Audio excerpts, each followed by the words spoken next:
A'udzubillahi minasyaitonirrajim. Bismillahirrahmanirrahim. Assalamualaikum warahmatullahi wabarakatuh. Channel Klana Yuda mempersembahkan cerita silat Prahara di Padepokan Orang Bercambuk, episode yang ketiga, lanjutan dari cerita silat Bara di Sangkal Putung. Selamat mendengarkan. Ketika matahari mulai merambat dengan pelannya menuju ke arah barat, terlihat warna cahayanya yang kuning kemerah-merahan di balik beberapa gunung-gunung sehingga menambah indahnya ciptaannya. Sementara itu, orang-orang yang tidak terima dengan kekalahan di Kadungan Sangkal Putung, ternyata mereka ikut bergabung dengan temannya yang akan menyerang Padepokan Orang Bercambuk. Dan pada saat itu, di Padepokan Orang Bercambuk, Putut Gadrageni dan Putut Manyarseta sedang melihat persiapan para cantrik di padepokannya. Ki Widura pun memerintahkan kepada kedua putut itu untuk membawa cantrik yang mempunyai ilmu yang sudah mumpuni dalam ilmunya. Mereka harus melihat persiapan itu. Dan tentu bagi cantrik-cantrik tersebut merupakan satu pengalaman yang tentu sangat menarik, lanjut Ki Widura. Seperti yang dikatakan oleh Ki Widura, maka Putut Gadrageni maupun Putut Manyarseta telah mengelilingi dinding padepokan bersama dua cantrik yang dianggap mumpuni. Kita tidak tahu apakah kekuatan kita cukup memenuhi Kakang Putut Gadrageni, berkata salah satu cantrik yang mumpuni itu. Aku belum pernah melihat sebuah padepokan yang memiliki kekuatan sebesar ini. Dengan jumlah cantrik yang sangat besar, desis Putut Gadrageni. Namun, bukankah Kakang Putut Gadrageni tahu? Bukan semua yang kita lihat dan kita dengar bahwa mereka bukan dari satu kelompok saja.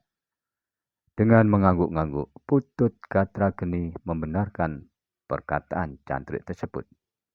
Ketika malam menjadi semakin larut, maka Putut Manyarseta maupun Putut Gadrageni bersama beberapa orang yang mengiringnya telah sempat menyaksikan seluruh kekuatan yang ada di padepokan itu dalam kesiagaan yang penuh. Namun kedua putut itu pun juga menganjurkan agar mereka untuk menyempatkan diri beristirahat bergantian. Agaknya mereka harus bekerja keras untuk mempertahankan padepokan Orang Bercambuk.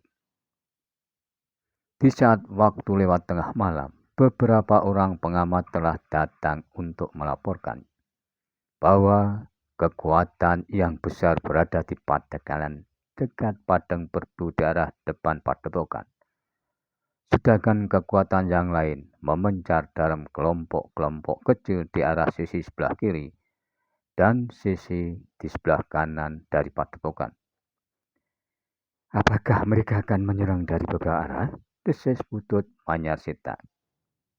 Apakah kalian tidak melihat kesatuan di arah belakang padepokan kita? Bertanya Putut Gadrageni pula. Para cantrik yang bertugas mengamati keadaan itu menggeleng sambil menjawab. Tidak, kami tidak melihat ada pasukan di arah belakang padepokan. Dan kami sudah memutari padepokan dengan hati-hati. Putut Gadrageni dan Putut Manyarseta pun mengangguk-anggukkan kepalanya. Tetapi mereka pun segera membagi diri untuk memberikan petunjuk bagi seluruh pasukan yang ada di belakang dinding padepokan itu. Sementara mereka telah meminta agar cantrik yang sudah melakukan tugas mengamati keadaan untuk beristirahat. Besok kalian akan terlibat langsung, berkata Putut Gadrageni. Demikianlah, selain yang bertugas, maka seluruh kekuatan yang ada di padepokan itu telah beristirahat dengan sebaik-baiknya. Tetapi pada saat itu berpuluh-puluh ikat anak panah telah berada di atas panggungan. Demikian pula lembing dan senjata-senjata jarak jauh yang lainnya telah disediakan. Pandil, tombak-tombak panjang serta pisau-pisau kecil untuk menyambut lawan yang berhasil memanjat dinding. Namun dalam pada itu, di atas pintu gerbang pun telah bersiap kelompok khusus. Walaupun mereka masih juga sempat beristirahat, tetapi mereka sudah siap menghadapi jika ada kemungkinan yang paling buruk sekalipun. Hanya Putut Gadragni dan Putut Manyarsita sajalah yang hampir semalam suntuk tidak tidur sama sekali. Namun, hampir menjelang pagi, keduanya sempat sejenak memejamkan matanya. Tetapi mereka pun segera terbangun ketika keduanya mendapatkan laporan bahwa di depan padepokan terdapat pasukan yang telah siap. Mereka telah menyalakan oncor-oncor jarak maupun obor-obor minyak. Kedua putut itu pun segera pergi ke panggungan di atas regol padepokan. Sementara itu, diperintahkannya semua cantrik untuk segera makan dan minum, serta memeriksa senjata-senjata mereka. Dari atas panggungan di atas regol padepokan, Putut Gadragni maupun Putut Manyarsita memang melihat beberapa puluh oncor. Namun, oncor tersebut tidak terlalu dekat dengan padepokan. Kita masih punya waktu, desis Putut Gadragni kepada seorang cantrik yang ada di sebelahnya. Dan biarkanlah mereka makan dan minum secukupnya. Bila nanti oncor-oncor itu mulai bergerak, maka kita akan segera memberi isyarat. Seperti yang diperkirakan oleh Putut Gadragni maupun Putut Manyarsita, bahwa pasukan itu tidak segera bergerak. Kelihatannya mereka masih mengatur diri serta pemimpinnya masih memberi beberapa perintah untuk mereka. Sementara itu di padepokan orang bercambuk, para cantrik yang telah selesai makan dan minum segera berbenah diri serta telah menempatkan dirinya sesuai dengan rencana. Mereka telah bersiap di atas panggungan dengan busur-busur dan anak panahnya yang sudah siap di tangan. Sedangkan cantrik yang lain telah bersiap-siap untuk meluntarkan lembing serta memutar bandil-bandil besi. Dan ada juga yang memegang tangkai tombak panjang. Sementara itu di lambung mereka tergantung pedang yang masih ada di dalam sarungnya. Serta ada beberapa cantrik yang melingkarkan senjata cambuk di pinggang. Tidak lama kemudian, terlihat oncor-oncor maupun obor-obor mulai bergerak. Tetapi tidak terlihat sama sekali obor yang berada di arah kiri maupun kanan padepokan. Rupanya, mereka memang tidak mempergunakan obor maupun oncor biji jarak. Mereka dengan diam-diam merangkak mendekati dinding padepokan orang bercambuk. Pada saat itu, tidak ada tanda-tanda apapun yang dapat didengar oleh para cantrik di panggungan di belakang dinding padepokan. Mereka hanya melihat obor maupun oncor yang mulai bergerak. Tetapi mereka pun yakin bahwa pasukan di sisi kiri maupun kanan juga mulai bergerak. Dan beberapa saat kemudian terlihat langit pun mulai dibayangi cahaya kemerahan matahari di ufuk timur. Keremangan pagi pun telah menguak alam di sekitarnya. Di saat yang demikian itulah, maka para cantrik mulai melihat pasukan yang bergerak mendekati padepokan.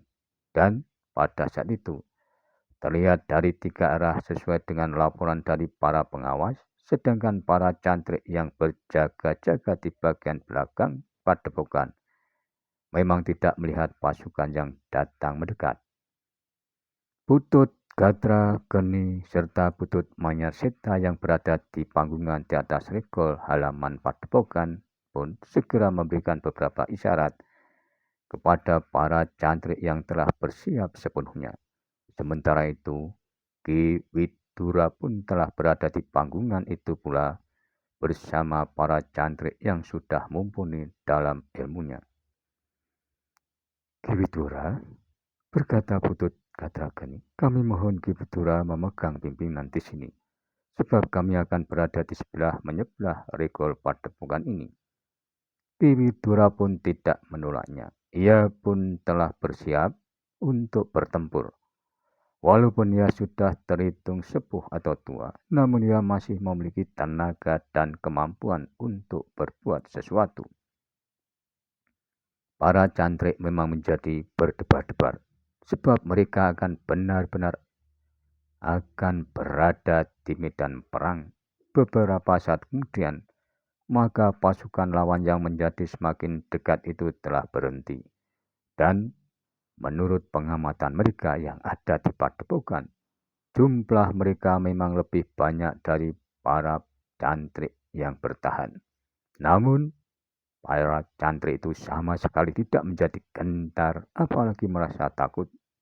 Karena pada saat itu, mereka memiliki beberapa kesempatan yang lebih baik dari lawannya yang lebih banyak itu. Para cantrik tersebut berada di belakang dinding padepokan, sehingga mereka dapat terlindung. Dan sementara para cantrik itu hanya bertahan serta tidak menyerang dengan meloncati dinding padepokan. Dengan demikian, maka akan dapat lebih leluasa menyerang lawan-lawannya dengan senjata jarak jauh daripada mereka yang berada di luar rega. Sementara itu, di saat pasukan yang berada di luar dinding padepokan berhenti, maka 5 orang telah berjalan ke arah dinding padepokan tersebut, lalu berhenti beberapa langkah dari regol padepokan. Ki Widura yang berada di atas regol menyadari bahwa kelima orang itu adalah pemimpin dari pasukan yang datang untuk menyerang padepokannya. Disebabkan Putut Kadrageni dan Putut Manyarsita masing-masing berada di sebelah menyebelah regol, maka Ki Widura yang telah menerima para pemimpin pasukan yang akan menyerang itu. Dengan suara yang lantang, salah seorang di antara kelima itu telah berkata, "Oi, siapakah pemimpin padepokan ini?" Ki Widura termangu-mangu sejenak. Ia bukan pemimpin yang sebenarnya dalam menghadapi para penyerang itu. Namun di saat itu, Putut Kadrageni maupun Putut Manyarsita tidak berada di panggungan di atas regol, maka akhirnya Ki Widura yang menjawab, "Akulah pemimpin padepokan ini." "Bagus!" Orang yang berada di depan regol tersebut itu berteriak. "Menyerahlah sebelum banyak orang akan terbunuh dalam peperangan ini," lanjut salah seorang pemimpin lain. "Apa salah kami sehingga kalian menyerang padepokan ini?" bertanya Ki Widura. "Ketahuilah, Tumenggung Utara telah melakukan kejahatan besar terhadap kawan-kawan kami. Dan dengan sewenang-wenang, Untara beserta pasukan telah memperlakukan kawan-kawan kami tidak adil. Bahkan lebih banyak korban di antara kawan-kawan kami," berkata orang itu. "Jika demikian, kenapa kalian tidak menuntut Tumenggung Utara? Kenapa kalian tidak pergi ke barak kita Tumenggung Utara di Jatianom untuk meminta keadilan? Tetapi justru kalian pergi ke padepokan ini," berkata Ki Widura. "Kami akan menangkap pamannya yang menjadi pemimpin padepokan ini, hidup atau mati. Kami ingin membalas sakit hati kami terhadap Tumenggung Utara. Sebab kami menyadari, bila kami menyerang barak prajurit di Jatianom, kemungkinan besar kami akan dilumatkan," jawab orang itu. Ki Widura mengangguk-angguk, lalu katanya, "Jadi persoalannya bukan persoalan kalian dengan padepokan ini, namun persoalan kalian dengan Tumenggung Utara," berkata Ki Widura. "Ya benar," jawab orang itu. "Kisana," berkata Ki Widura, "padepokan ini akan melindungi setiap anggotanya dari kepengisian siapapun juga, termasuk dengan kalian semuanya. Sudah barang tentu dengan diriku yang tidak mungkin untuk menyerahkan diri. Kisana, berkata orang yang berada di rego, jika demikian kau tidak mendengarkan aku dan akan melakukan perlawanan, dengan demikian kau akan kehilangan semuanya. Kedua putut itu akan mati. Para jejagan maupun cantrik pun akan mati. Demikian pula kau dan seluruh padepokanmu akan lumat bagaikan debu. Menarik sekali, desis Ki Widora. Kau memang sombong. Geram orang yang ada di depan Republik. Ki Widora tertawa. Sekarang lakukan apa yang ingin kalian lakukan. Kami sudah siap. Siapakah di antara kita yang akan hancur menjadi debu dahulu? Kami atau kalian? Demi Allah, kau orang tua yang tidak tahu diri. Kau kira kau siapa? Beberapa cantrikmu. Kau adalah pemimpin padokan yang mementingkan diri sendiri dan kau sama sekali bukan seorang pemimpin yang bersedia berkorban untuk cantrik-cantrikmu. Namun Ki Widora malah tertawa berkepanjangan. Kau memang lucu di sana. Demikianlah episode 3 cerita silat prahara di padepokan orang bercambuk, yang merupakan lanjutan cerita silat dari para Disangkal Putung. Dan nantikanlah episode selanjutnya. Namun bila mana ada yang berkenan subscribe, like, serta berkomentar, dipersilahkan. Terima kasih. Tidak lupa selamat Hari Raya Idul Fitri 1447. Minal aizin wal faizin, mohon maaf lahir dan batin. Dan bila mana dalam membawakan cerita channel kita banyak salah tutur dan katanya dan tidak berkenan dalam hati, mohon dimaafkan. Terima kasih. Wassalamualaikum warahmatullahi wabarakatuh. Sampai jumpa.